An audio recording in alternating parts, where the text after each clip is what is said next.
പാലക്കാട് പടിഞ്ഞാറേയാക്കര ശ്രീ ഉച്ചിമഹാളിയമ്മൻ ക്ഷേത്രത്തിലെ കർക്കിടക മാസത്തിലെ കഞ്ഞി വിതരണം സമാപിച്ചു.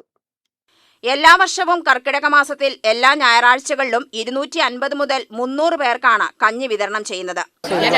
വന്നിട്ട് നല്ല ടേസ്റ്റിന്റെ നല്ല സഹകരണം കേട്ടോ. ഇവരൊക്കെ എല്ലാം എനിക്ക് ഇഷ്ടപ്പെട്ടല്ല. ഞാൻ ഗുരുവായൂരിൽ ആളാണ്, പക്ഷെ എനിക്ക് ആ ഗുരുവായൂരിന്റെ മിസ്സിങ് അറിയുന്നില്ല. ഇവിടെ നല്ല സന്തോഷമായിട്ടോ, നല്ല ടേസ്റ്റ് ഉണ്ട്. ഭാരവാഹികളായ ഗോപി പ്ലാക്കൽ, സുജാത, ബിജേഷ്, ശ്യാം സുന്ദർ, സിജു, സുമേഷ്, കൃപേഷ് തുടങ്ങിയവർ നേതൃത്വം വഹിച്ചു. നമ്മുടെ പടിഞ്ഞാറേയാക്കര മാരിയം പൂജ വിശുദ്ധ ഉച്ചിമഹാളി മാരിയം പൂജൻ്റെ കർക്കിടക മാസത്തിലെ എല്ലാ ആഴ്ചകളിലും ഞായറാഴ്ചകളിലും കഞ്ഞി വിതരണമുണ്ട്. ഇത് ലാസ്റ്റത്തെ ഞായറാഴ്ചയാണ് ഇന്ന് നടന്നുകൊണ്ടിരിക്കുന്നത്. എല്ലാ വർഷവും ഇതേപോലെ 5 ഞായറാഴ്ചകളിലും ചെയ്യുന്നുണ്ട്. ഇത് ലാസ്റ്റത്തെ ഞായറാഴ്ച ഇന്ന് കഞ്ഞി വിതരണം ഗംഭീരമായി നടക്കും.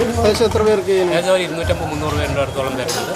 ഇത് നമ്മുടെ തറവാട്ട് അമ്പലം പോലെയാണ്. യാക്കര പ്രദേശവാസികൾ മാത്രമേ എല്ലാവർക്കും ഉണ്ട്. ഇത് വർഷങ്ങളായി തുടങ്ങിയിട്ടുള്ള സംരംഭമാണ്. UTV news, Palakkad.